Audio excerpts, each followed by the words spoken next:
नमस्कार मु विद्युत लता आज कंचा कदली आलू बरा बनैया जाऊँगी देखु।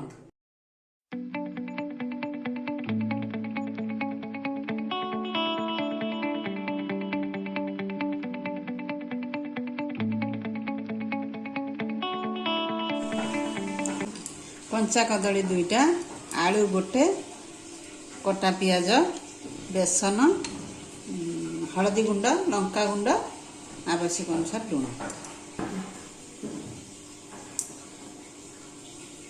बर्तमान कदली रु चोपा छड़ेगा आलू काटी चोपा छड़े काटी प्रेसर रे सिझे दबा। बर्तमान आलू कदली प्रेसर रे देई आमे गैस रे बसैबा।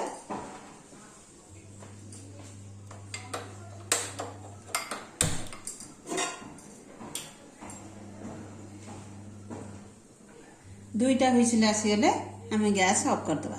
बर्तमान दुईटा हुइसिल आसीगला आमे गैस ऑफ करछु। बर्तमान कुकर खोलिबा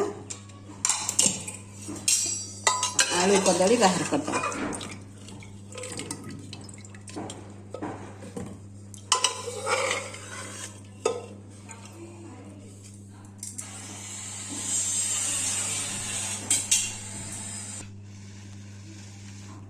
आलू कदली सिझा हो जाइए मु आलू रु चोपा छड़े दूची।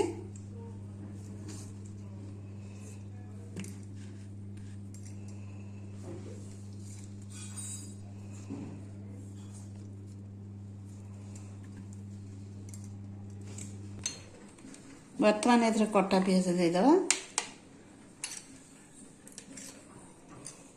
लंका गुंड हाफ चमच हलदी गुंड हाफ चमच लुण आवश्यक अनुसार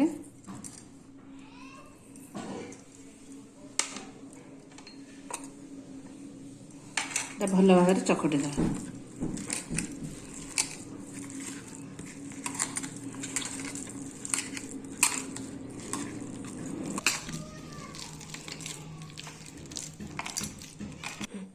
बर्तमान आलू कदली चकटा हो गला मुझे 2 चमच बेसन दे दूची।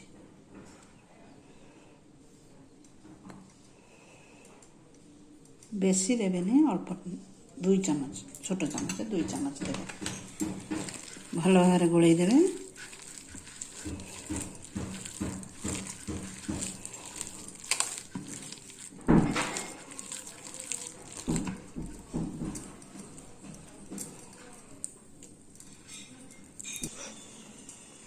बर्तमान गैस ऑन करिया फ्राई पैन को गैस रखिया।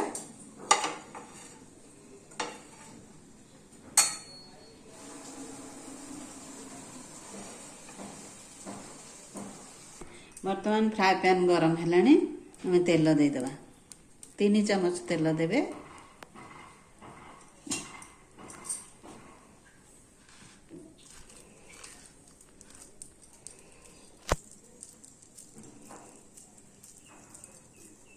कदली को एबारी गोल गोल करी बरा तैयारी करिवे।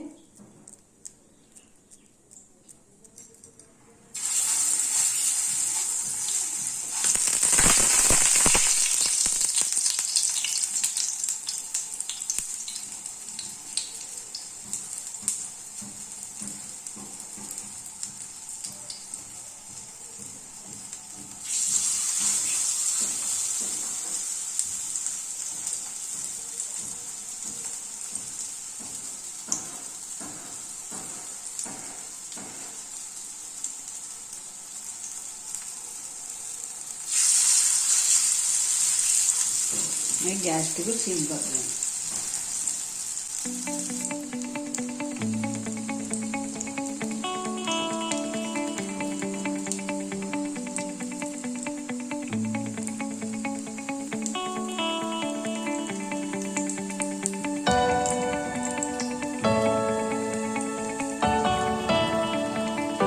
बर्तमान बराटी उल्टे हो गला मु उल्टे दूची देखो केमती लाल लाल हो गला।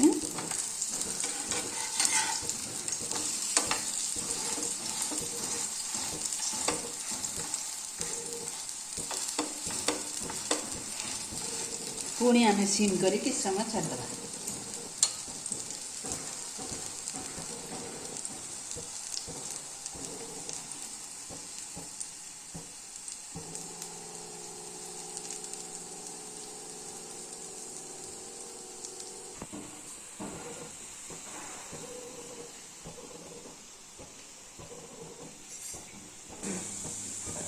देखंतु ये बरा हो गला प्रस्तुत।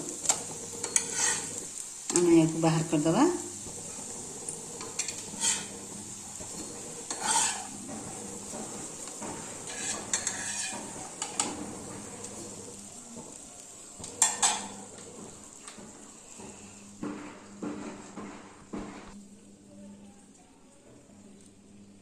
बर्तमान बरा प्रस्तुत होगा।